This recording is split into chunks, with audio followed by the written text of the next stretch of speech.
Hey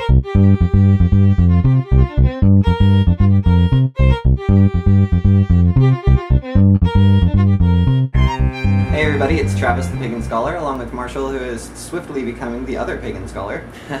Much to his chagrin.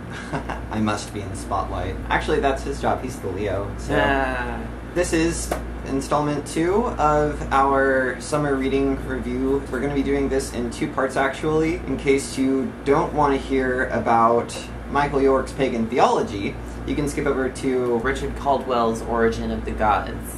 And vice versa. I mean, you know, you might not be all that interested in this one. Regardless, I think the best way to do it is to just jump right in. Okay. So, as I said, Pagan Theology, Paganism as a World Religion by Michael York, is divided up into 3 parts.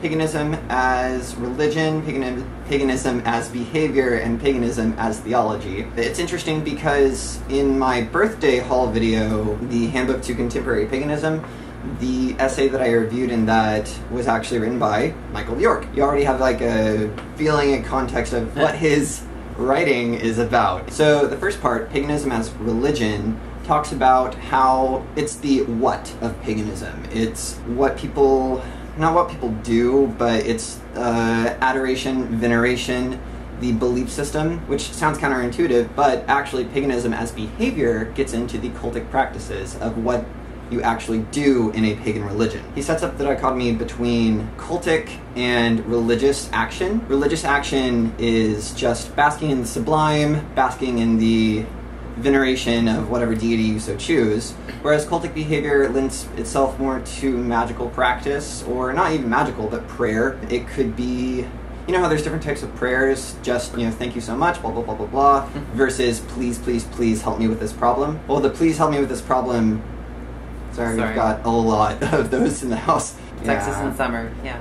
That please, please, please behavior, that attitude, is cultic in that there's a belief that you can not get something for less, but exchange faith and devotion, again, religion, for something to be changed in your life, which is a cultic attitude. Another interesting thing that I thought was really cool was his idea that paganism is not a static religion. It's a very fluid religion. When you're learning about world histories in high school or college or whatever, you like to think, okay, well, India is Hindu, and China is Buddhist, or Japan is Shinto. That's not really the case. I mean, yes, there are certainly a lot of Hindus in India and a lot of Buddhists in China, or, yeah, and Japan, but it's more of a blending and meshing of the two. A lot of temples in Japan, if they are Shinto, they are set up the same way as a Buddhist temple, because Buddhism influenced Shinto belief systems in Japan. I would say that Buddhism also influenced the state-mandated atheism of China. Right. So. I mean, there's so many different factors, so many different interconnected things that you can't view a pagan, or any religion really, as a static entity. It's really something that is fluid, a mesh, a sieve of all these different belief systems throughout the world.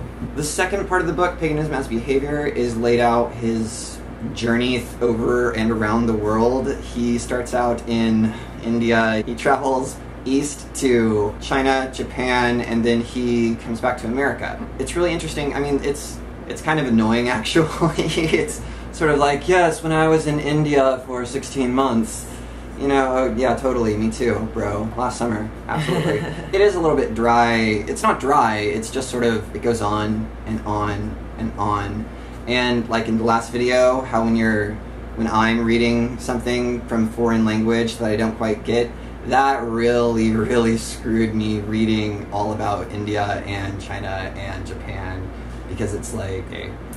Anyways, but when he came back to America, his journeys in the East it really influenced his perspective on America, because he started noticing cultic pagan behavior in America, which is typically considered a Christian nation. I know it's not, but that's the largest demographic in America. Barely. To explain this, he divides paganism up into 3 different kinds: Geo-paganism, Reco-paganism, Reconstructionist paganism, and Western paganism. Geo-paganism is making a toast and cheers to whatever. It's throwing a coin into a wishing well. It's going to the movies and having an idol, a star that you follow, a star. Again, why do we call them stars? That's a very pagan idea.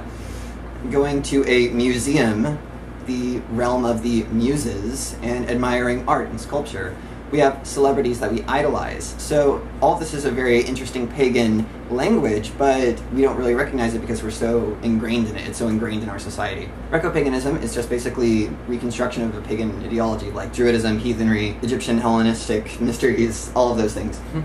And then Western paganism is what we would practice. It is the last chapter, Paganism as Theology, wrestles with the idea of what is it to be a pagan religion. After he's traveled the world and given all of these examples, to talk about paganism as a theology is a little bit more tricky than just reporting on what pagans do or how they do it. A really unique and pertinent divide is between gnosis and paganism. That's the other word.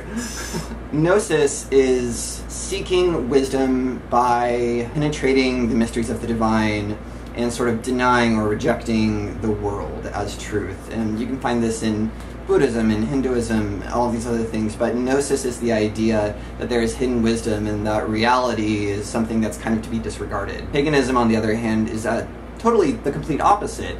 It's rectifying and holding in reverence the earth, pantheistic ideas, idolizing the earth. However, just because gnosis and paganism are on opposite ends of the spectrum in terms of theology does not mean that they are good bedfellows, because they're actually both considered heretical to the Christian church, and both offer another avenue of connection to the divine.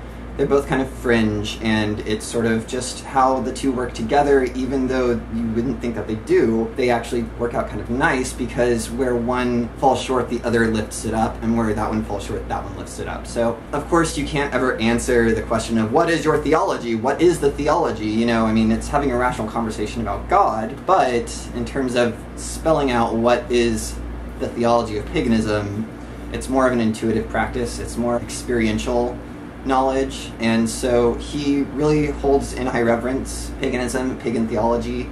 He leaves it open-ended for more journeying, for more exploring of the idea, and I would highly recommend this book to absolutely anybody. It is fantastic. I give it 9 out of 10. The only reason I don't give it 10 is because I can't read Hindu names. Which is hardly an excuse in my personal opinion, but hey. Yeah, well, I am human, all too human, so.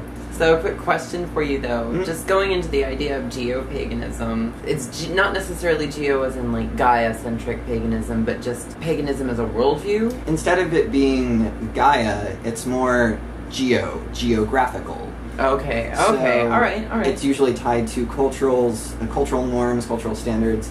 Like, we say cheers, in France they say santé, to your health, In America, a lot of people say God bless you or bless you. In Germany, they say Gesundheit, which is to your health. To your health. Or good health. Good health. I don't know if it's true or not, but I had a friend who was, there's Francophiles, but what's a Japanese file? Edophile?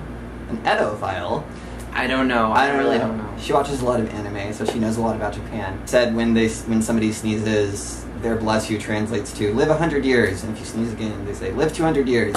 I'm sure that's just a legend. I don't know. If somebody in Japan... And if you sneeze 3 times, they say stop sneezing. Yeah, probably. You have brought dishonor. Yes. Oh, wow. You're making us all sick. Okay, yeah. Anyways, I really do highly recommend this book to everybody. It's fantastic. There's so many more things I want to say about it, but if I do, this will just go on and on and on. Well, ask him about it in the comments. Totally. I would be happy to answer any of the questions that you have about this book. So, in the next part, we're going to be discussing the book that I did, which was Richard Caldwell's Origin of the Gods. In the meantime, look at his book, leave him a comment, and he will be all over that. All over that. Like all of the flies in my house. Oh, I love you, darling. You're a trooper. We'll see you soon.